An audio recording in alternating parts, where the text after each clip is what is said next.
तहरीक इंसाफ के अंदरूनी जराये ने दावा किया है कि हाल ही में फौज से रिटायर किए जाने वाले ISI के साबिक सरबराह और इमरान खान के करीबी दोस्त लेफ्टिनेंट जनरल फैज हमीद जल्द ही तहरीक इंसाफ के प्लेटफॉर्म से सियासी मैदान में उतर आएंगे। याद रहे कि जनरल आसिम मुनीर के आर्मी चीफ बनते ही कोर कमांडर बहावलपुर के ओहदे पर फाइज लेफ्टिनेंट जनरल फैज हमीद ने इस्तीफा दे दिया था। जनरल कमर बाजवा और फैज हमीद को प्रोजेक्ट इमरान खान का खालिक करार दिया जाता है, जिसके तहत साबिक क्रिकेटर को वजीर आजम बनाने का फैसला किया गया था और फिर इस मकसद को हासिल करने के लिए न सिर्फ नवाज शरीफ को वजारत उज़्मा से निकलवाया गया बल्कि 2018 के इलेक्शन में वसी पैमाने पर धांधली भी करवाई गई ताकि इमरान खान को वजीर आजम बनाया जा सके। लेकिन यह भी हकीकत है कि जनरल बाजवा को प्रोजेक्ट इमरान खान विरासत में मिला था, जिसे साबिक ISI सरबराह लेफ्टिनेंट जनरल अहमद शुजा पाशा ने शुरू किया था और इसके बाद अगले ISI सरबराह लेफ्टिनेंट जनरल ज़हीरुल इस्लाम इसे परवान चढ़ाते रहे। बाद अज़ां तहरीक इंसाफ में शमूलियत इख्तियार कर जाने वाले ज़हीरुल इस्लाम ने जाते हुए ये प्रोजेक्ट जनरल कमर बाजवा को सौंप दिया था,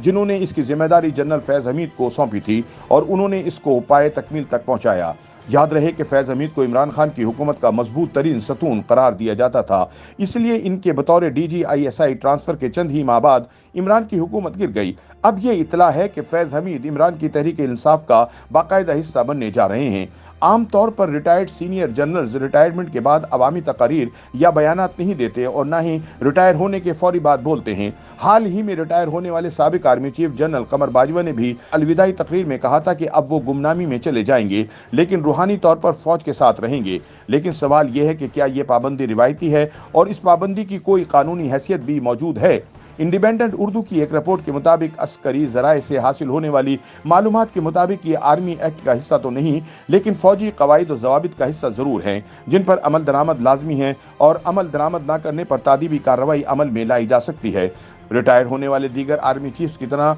जनरल कमर जावेद बाजवा पर भी इंटरव्यूज देने और तकरीर करने पर आइंदा 2 साल तक पाबंदी होगी। इसी तरह बतौर सीनियर जनरल फैज हमीद पर भी ये पाबंदी लागू होगी कि वो कोई सियासी तकरीर या इंटरव्यू नहीं देंगे। दिफाई तजियाकार retired lieutenant general Amjad Shoaib का कहना है कि ये सख्त ऑर्डर है और फौज के डिसिप्लिन का हिस्सा है। रिटायरमेंट के बाद 2 साल तक तकरीर, इंटरव्यू या सियासत में हिस्सा नहीं लिया जा सकता। उन्होंने कहा कि इसकी खिलाफ वर्जी नहीं की जा सकती और अगर डिसिप्लिन की खिलाफ वर्जी करेंगे तो महकमाना कार्रवाई होगी। इस सवाल पर कि अगर कोई रिटायर्ड ऑफिसर कवायद की खिलाफ वर्जी करे तो फिर महकमा क्या कार्रवाई करता है, जनरल रिटायर्ड अमजद शुएब ने कहा कि इस मुतालिक अफसर की पेंशन रोक ली जाती है या दीगर मराहत बंद कर दी जाती हैं या कम कर दी जाती हैं। इससे ज्यादा कुछ नहीं होता क्योंकि ये कोई ऐसा इकदाम नहीं जिससे कोर्ट मार्शल या कोई सजा दी जाए। उन्होंने बताया कि 2 साल पूरे होने के बाद आप बोलने के लिए आज़ाद हैं, लेकिन 2 साल के बाद भी अगर गैर मुल्की मीडिया इंटरव्यू के लिए राब्ता करता है तो ये कहा जाता है कि अपनी इंटेलिजेंस एजेंसियों से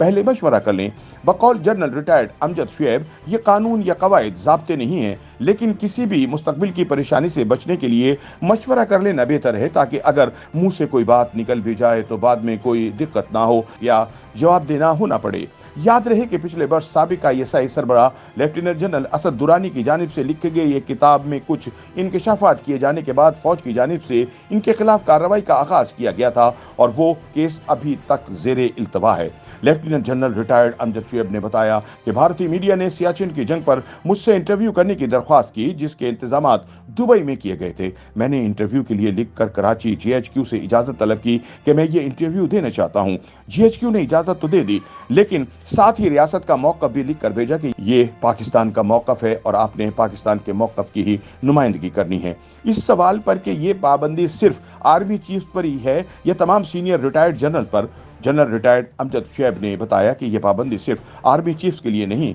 बल्कि तमाम रैंक्स पर है, चाहे वो कप्तान का रैंक हो, मेजर, कर्नल, ब्रिगेडियर या लेफ्टिनेंट जनरल का रैंक हो, सब पर यह लागू होता है। उन्होंने कहा कि मैं रिटायरमेंट के 2 साल तक वैसे ही नहीं बोला क्योंकि मैं रिटायरमेंट के बाद 3 साल तक फौजी फर्टिलाइजर का सरबराह था और जब वो मुलाजमत भी खत्म हुई तो वक्त भी पूरा हो चुका था। लेकिन 2 साल की मुद्दत पूरी होने से पहले अगर मुतनाज़ा होने की सूरत में अपनी पोजीशन की सफाई देना जरूरी हो और बयान जारी करना पड़े तो ऐसी सूरत में क्या रास्ता होगा? इस सवाल के जवाब में अमजद शुएब ने बताया कि ऐसी सूरत में जनरल हेडक्वार्टर से इसकी न सिर्फ इजाजत लेना होती है बल्कि इंटरव्यू व तकरीर का मवाद भी क्लियर करवाना होगा। उनके मुताबिक सबसे बेहतर रास्ता ये होता है कि किसी दोस्त के जरिए खबर शाया कराई जाए जो ये दावा करे कि मैं इनसे मिला था और जो बात फैलाई जा रही है वो वैसे नहीं, वगैरह वगैरह। उन्होंने कहा कि जैसे जनरल कमर जावेद बाजवा के असासाजात पर खबरें सामने आने पर एक सीनियर सहाफ़ी ने जनरल बाजवा की हिमायत में यूट्यूब प्रोग्राम किया और कहा कि जनरल बाजवा के करीबी जराए से बात हुई है